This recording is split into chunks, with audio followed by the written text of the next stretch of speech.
I am doctor Huma Parveen. आज हमारे साथ मौजूद हैं डॉक्टर रुमाना सिद्दीकी और साथ ही मौजूद हैं mister Ahmad Mushtaba Siddiqui and miss Tauseef Fatima.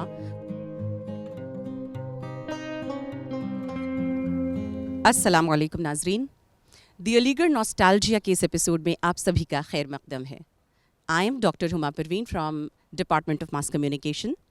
आज हमारे साथ मौजूद हैं doctor Rumana Siddiqui, professor of psychology Aligarh Muslim university, और साथ ही मौजूद हैं mister Ahmad Mushtaba Siddiqui, assistant professor in department of geography, and miss Tauseef Fatima, who is again an assistant professor in centre for women studies AMU। तो आज नाजरीन, आज की इस एपिसोड में हम बात करेंगे जो अलीगढ़ के कल्चर और AMU के इस यूनिवर्स की, जिसकी हम पिछले एपिसोड्स में बातें होती रही हैं, उसी में थोड़ा इजाफा करते हुए सर सैयद के इस चमन की ख़ास बात है कि इस चमन में हर किस्म का फूल मौजूद है जो उसकी ज़ेबो ज़ीनत में इजाफा कर रहा है। यहाँ पर मौजूद हम 4 लोग हैं, हम में से 3 लोग यहाँ के स्टूडेंट्स भी रहे हैं, और साथ ही रुमाना मैम है जो यहाँ की स्टूडेंट नहीं है बल्कि उन्होंने बहैसियत एक फैकल्टी मेंबर के इस यूनिवर्सिटी को 23 साल पहले ज्वाइन किया था।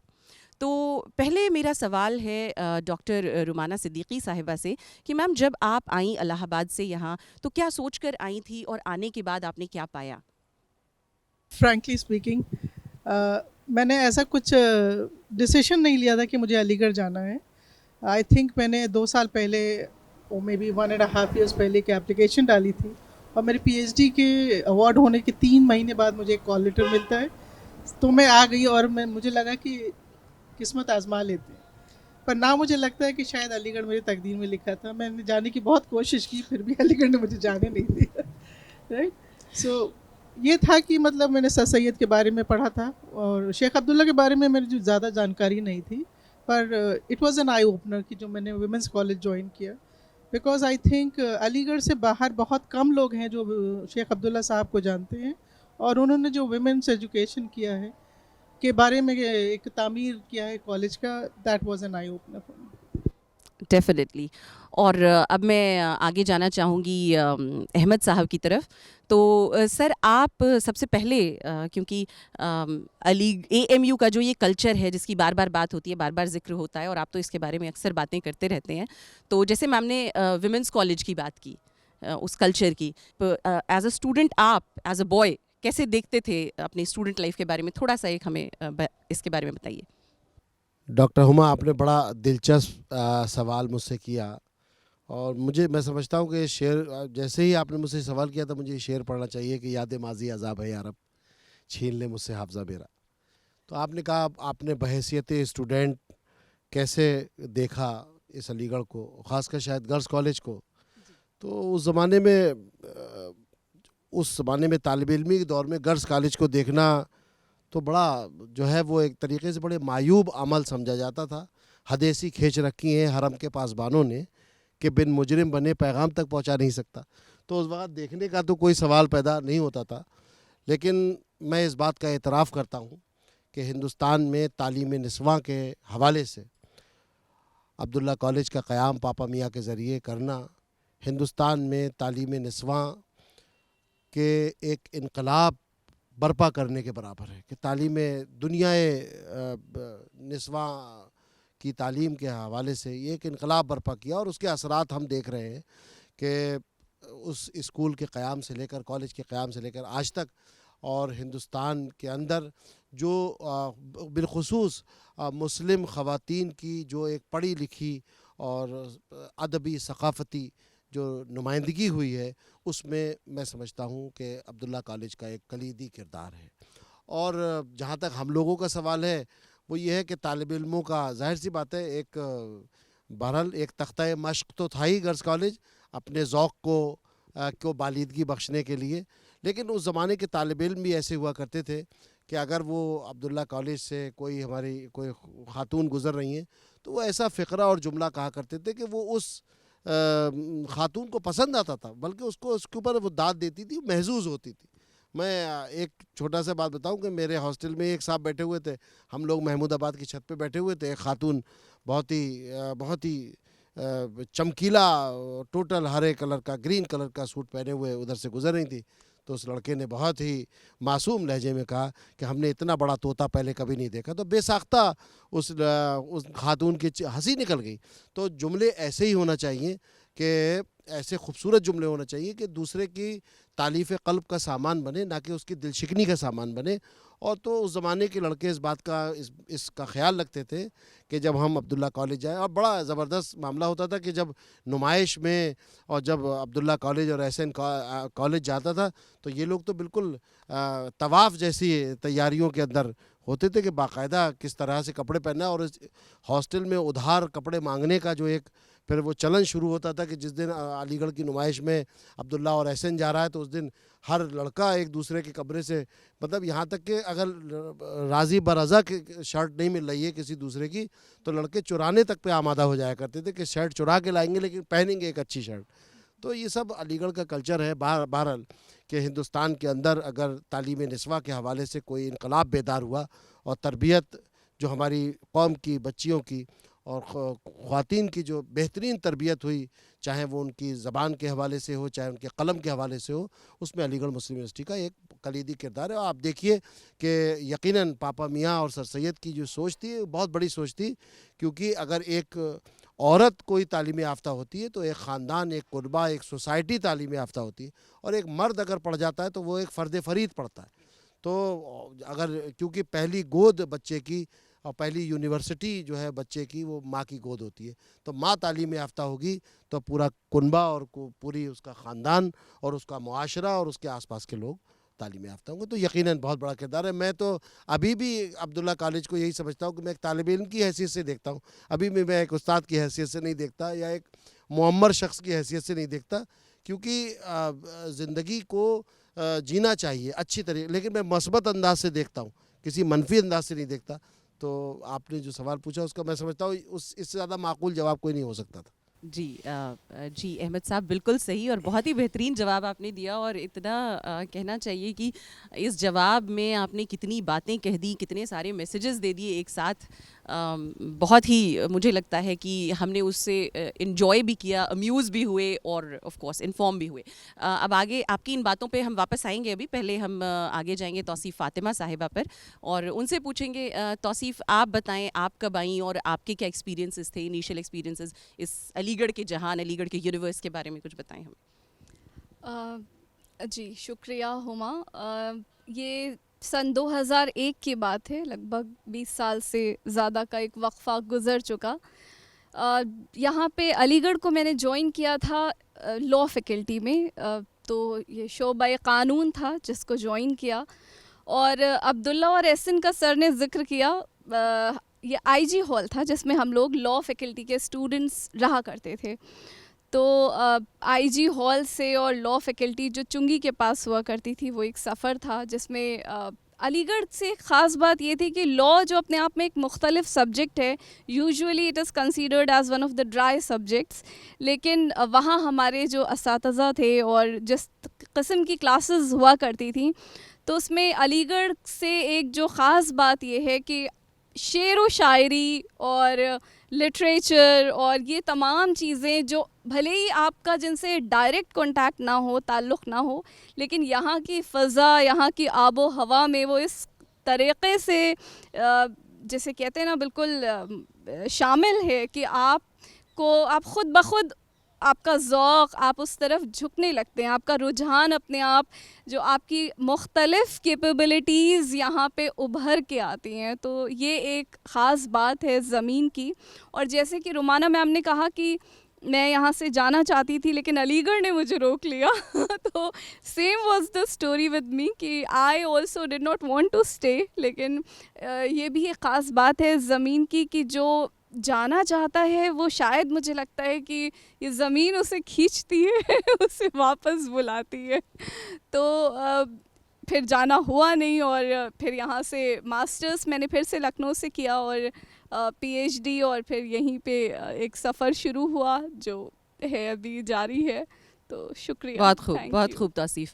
और जो आपने बात कही बिल्कुल सही है कि जो जाना चाहता है शायद ये ज़मीन उसको जैसे अपनी तरफ खींच लेती है। और मुझे लगता है कि जो लोग चले भी गए हैं उनके लिए मैं ये कहूँगी कि वो शायद ये कहते हैं कि हम अलीगढ़ से भले ही चले गए लेकिन अलीगढ़ हमारे अंदर हमेशा रहा, अलीगढ़ हमारे लिए हमारे अंदर बस गया, वो हम में से ना गया है और ना कभी जा सकता है।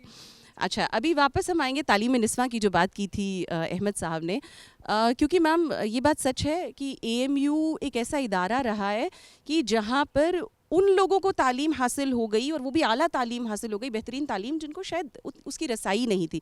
जैसे मुझे अपने साथ याद है, एक लड़की हमारे साथ पढ़ती थी, 1.5-2 साल हमें साथ में हो गए थे मास्टर्स करते हुए।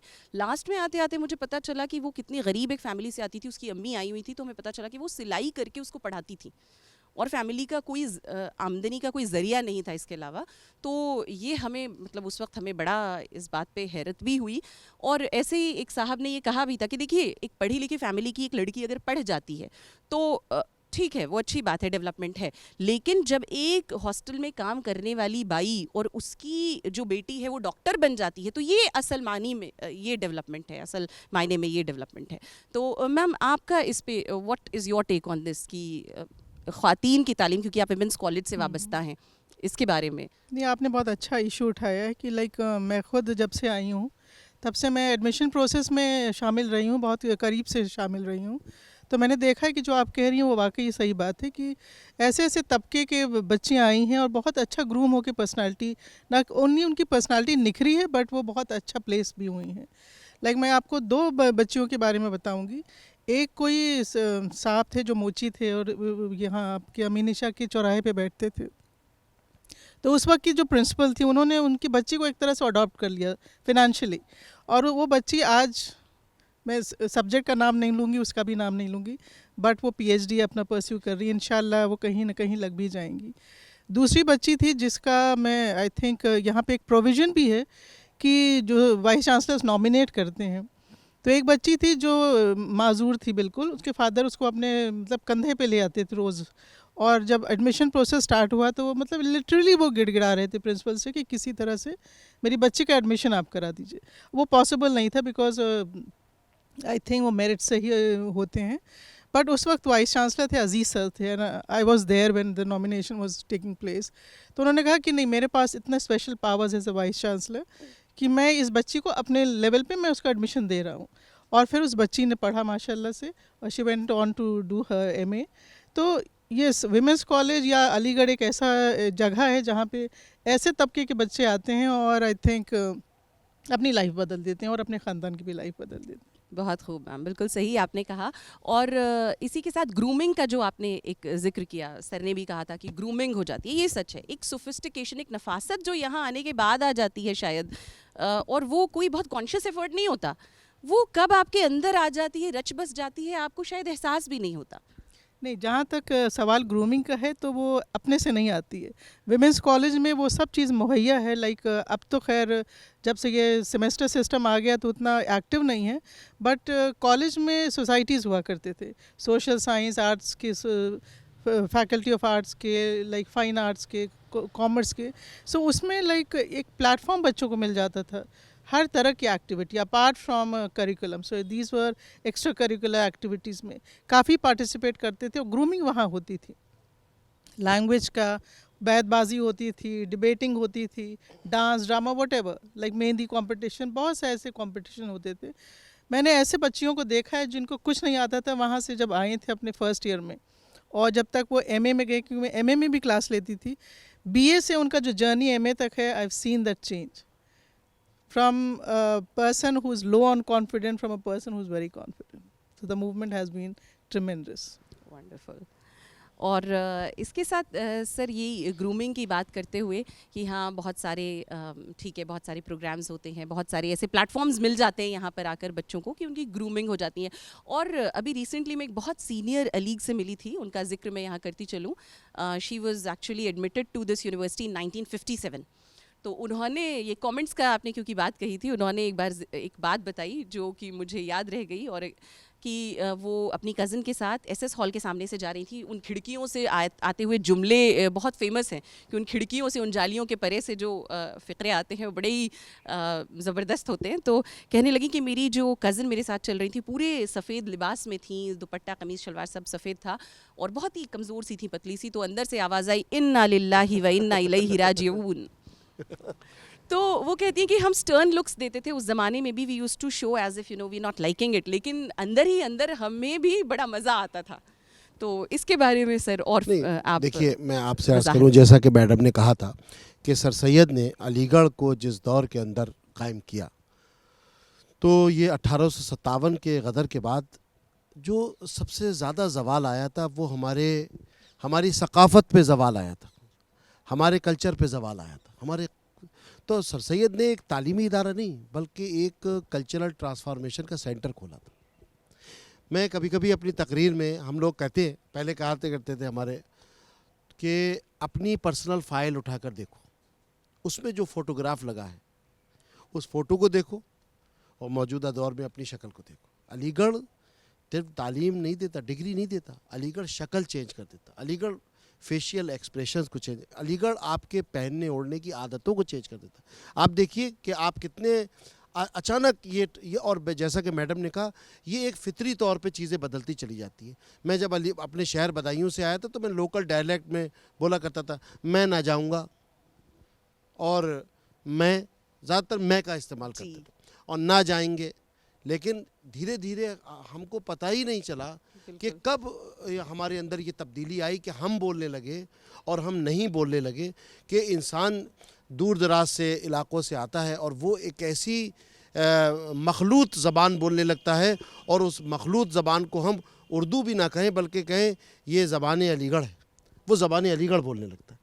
वो कोई उर्दू नहीं बोलता, वो ज़बान अलीगढ़ बोलने लगता है।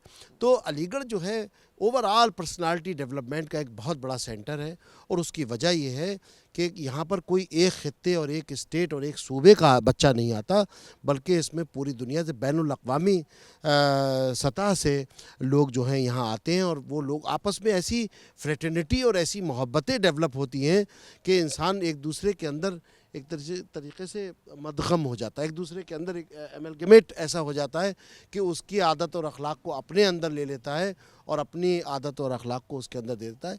तो ये फ़िक्रे का, मुझे अभी एक बात आपने कहा कि मुझे याद आया एक बात, कि मैं जब गर्ल्स कॉलेज में पहली दफ़ा ऐसी लीव वैकेंसी पे एक दफ़े पढ़ाने गया, तो एक तरीके से मुसीबत आ गई मेरी, मतलब उस तरीके से आप यकीन करिए, मैं उस पूरे किस्से और वाक़े में बहुत लाइंदी तो नहीं जाना चाहूँगा, लेकिन आप यकीन करें कि तकरीबन 1 महीने के बाद मैं उन हालात से सही से उभर पाया कि मैं ब्लैक बोर्ड पर सही से अपना लेक्चर को डिलीवर कर सकूँ। तो वाकई वो भी अपना एक एक्सपीरियंस था, लेकिन यहाँ चूँकि वक्त की किल्लत है इसलिए ज़िक्र नहीं, लेकिन लड़कों की जो बदला संजी है, लड़कों जो हाजिर, यही हमारा जेवर था। और ये जेवर, ये इंटेलिजेंस, ये दानिश जो है वो तालीम से आती है। कि एक लड़का अपने नंबर बढ़वाने के लिए एक उस्ताद के पास गया, और उस्ताद का बड़ा शोहरा था, उनके रोब का बहुत शोहरा था, उनसे लोग डरते बहुत थे। तो ये बैठे, उनके साहबजादे कैसे तशरीफ़ लाए, तो ये बहुत देर तक बैठे रहे। उसके बाद इन्होंने अपना रोल नंबर जो है वो एक पर्ची पे पहले से लिख के लाए थे, और मुसाफ़ा करा, और मुसाफ़ा करके अपने उस्ताद से कहा कि सर इसको दुआओं में याद रखिएगा, ये कह के चले। तो ये देख रहे हैं, हाजिर जवाबी अपना काम निकाल लेना। तो ये तमाम जो है वो अलीगढ़ का तुर्रे इम्तियाज़ था। काश हम दुआ करते हैं, और आप सब लोग तदरीस के ओहदे से वाबस्ता हैं, दुआ करिए कि हमारा जो खोया हुआ माजी है वो वापस लौट के आए, और हमारे तलबा के अंदर वही टैलेंट्स फिर से बाकी हों, कि हमारा पढ़ाई की तरफ रुझान हो, और हम अलीगढ़ की जो ज़र्रीन अक़दार हैं और जो ज़र्रीन रिवायतें हैं, हम उसके अमीन एक दफ़ा फिर बन जाएं। बहुत खूब। तौसीफ़, आप इसी में कुछ इजाफ़ा करना चाहेंगी? जी, बहुत कुछ है जो जहन में, चूँकि आपके memories, you actually it's like nostalgia, so you go back to your memories, so it's like sir ने ट्रांसफॉर्मेशन की बात की और पढ़ने की बात और पढ़ने की तरफ रुझान की बात की, तो वो है ना जो बोल फैज़ अहमद फैज़ खुलने लगे कुफलों के दहाने, so it's like the same that happens here and that should happen. So जैसे मुझे याद है कि जब मैं 12th के बाद यहाँ पे आई थी लॉ फैकल्टी में, तो मेरा schooling was purely from Hindi medium. तो वो उसके बाद जब 100 की क्लास हुआ करती थी हमारी, और उसमें जब टीचर्स अपने लेक्चर्स देते थे तो 100 की स्ट्रेंथ में आप दोबारा नहीं कह सकते, आप बीच में इंटरप्ट नहीं कर सकते। और वो गूगल का टाइम भी नहीं था, यूट्यूब और ये सारा सोशल मीडिया और इस तरह का टेक्नोलॉजी भी नहीं था। तो हम अंदाजे से, और कई सारे ऐसे स्टूडेंट्स थे मेरे अलावा जो हिंदी मीडियम के स्टूडेंट्स थे, और हम बस समझते थे कि अच्छा शायद ये वो लफ्ज़ होगा, और उसके बाद हम रूम पे जाके और देखते थे, कंसल्ट करते थे डिक्शनरी, और फिर हमें ये समझ में आता था कि हाँ इसका एप्रोप्रिएट मीनिंग ये हो सकता है। तो इस तरीके से आप सीखते हैं, और एक कलेक्टिव लर्निंग होती है जो हॉस्टल आपको देता है, ग्रुप स्टडीज़ हुआ करती हैं। तो जो सर ने कहा कि हाँ हमें ये दुआ करनी चाहिए, और है हमारे स्टूडेंट्स में काफ़ी हद तक है, तो ये एक बहुत इम्पॉर्टेंट बात है। दूसरा कमेंट्स की बात थी, तो मुझे अपनी एक टीचर का एक वाक़या याद आया। हम लोग आईटी कॉलेज में थे और हमारी प्रिंसिपल मैम चार्ल्स मैम वो एक लेक्चर दे रही थी, and she is also from Aligarh. तो वो जो बात अभी हमने कही कि हम कहीं भी चले जाएं लेकिन Aligarh still remains with us, हमारे अंदर वो जो बू है अलीगढ़ की, वो रूह है अलीगढ़ की, वो ज़िंदा रहती है।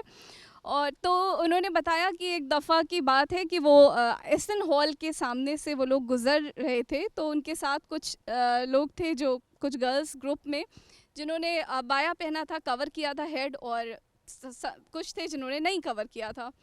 तो पीछे से एक ग्रुप आ रहा था और ये हुआ कि अरे भाई आज तो फूल गोभी और बंद गोभी दोनों मिली है डिनर में।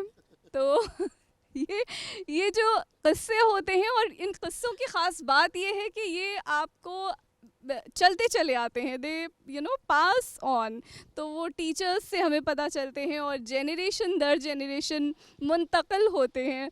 तो बहुत एक अलग ही एक बात है, और बहुत कई वाक़यात हो जाते हैं। मगर और रुमाना मैम की जो बात थी उसमें भी मैं ऐड करूँगी कि जो आपने कहा मैम कि कितने मुख्तलिफ हमारे पास प्लेटफॉर्म्स हैं, और वो प्लेटफॉर्म्स आज भी हैं, और जिनमें पार्टिसिपेशन से हम स्टूडेंट्स अपना हुनर, अपनी सलाहियतों को निखारते हैं, बढ़ाते हैं। तो वो बहुत अहम है कि हम इनकरेज करें उनको पार्टिसिपेट करने के लिए, और ताकि वो जैसे कहते हैं ना कि ये गुलशन और इसकी जो वो है फ़ज़ा है, और इसकी जो खुशबू है वो हर जगह फैले और बेहतरीन अंदाज में फैले। तो ये हम सब की दुआ है, और इंशाल्लाह बिल्कुल हम सब की ज़िम्मेदारी है। और मुझे लगता है कि ये जो बातचीत चल रही है वक्त की कमी के चलते हुए हमें, लेकिन मुझे लगता है तराना का मैं ज़रूर जिक्र करना चाहूँगी एज अ स्टूडेंट ऑल्सो, क्योंकि AMU तराना मुझे लगता है it is one common thread जो हमें कहीं ना कहीं ऐसे बांधता है, इट बाइंड्स अस। क्योंकि पहली बार जब मैंने खुद तराना सुना, कैनेडी में सुना था, मैं नई नई आई थी मास्टर्स में, और मैंने जब तराना सुना मुझे समझ में नहीं आया कि मुझे हो क्या रहा है। मैं पहली बार सुन रही थी, मैं उससे ना आशना थी, मेरा कोई हिस्ट्री नहीं थी उसके साथ, कोई उससे पहले उससे कोई वाबस्तगी नहीं थी, लेकिन मुझे पता नहीं चला मुझ पे हो क्या रहा है। मेरे रोंगटे खड़े हो गए जब तक तराना अपने इख्तिताम पे पहुंचा, और ये फीलिंग जब जब तराना सुनते थे तब तब होने लगी। और जब मैंने दूसरे लोगों से बाद में एक आध बार जिक्र किया तो मुझे पता चला कि मेरे साथ ये कोई ख़ास फीलिंग मुझ पे, ये कैफियत मुझ पे तारी नहीं हो रही थी, ये शायद हर अलीग पे तारी होती है। सर इस पे आप बिल्कुल, बहुत आपने बहुत ही अच्छा, बहुत ही जो आपका पूरा टुकड़ा था ये बड़ा मस्बत था, बहुत ही कीमती था। हकीकत बात यह है कि अलीगढ़ मुस्लिम यूनिवर्सिटी का क़याम, और अलीगढ़ बज़ाते ख़ुद फ़ी नफ्से ही, अलीगढ़ एक कैफियत का नाम है, और उस कैफियत की हकीकत को मजाज ने बयान किया है। तो वो जब कोई भी अलीगेरियन उसको, उस तराने को सुनता है, तो उसके अंदर एक अक़ीदत का जज्बा, और अलीगढ़ के एहसानात, और अलीगढ़ ने जो शख्सियत को सैकल किया, और अलीगढ़ ने जो उस शख्सियत को सैकल करने के बाद माशरे में एक मुअज़्ज़िज़ मकाम दिलवाया।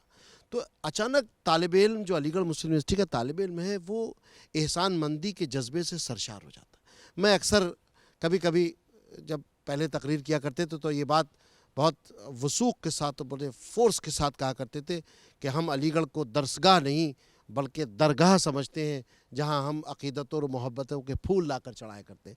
तो उस जुमले का अच्छा आप ये देखें कि मजाज के उस तराने में जहाँ से अगराज़ व मकासद की शुरुआत करते और ताली है, जो शेरी ताली होती है उस में है, लेकिन आखिर में आते आते वो ताली जो है वो हकीकत में बदलना शुरू हो जाती है। जो अब्र यहाँ से उठेगा वो सारे जहाँ पर बरसेगा।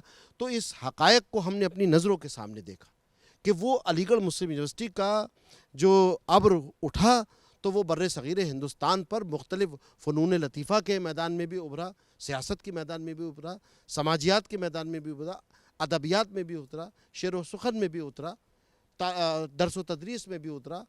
तो आप ये देखें ज़िंदगी का और खेल के मैदान में भी उतरा।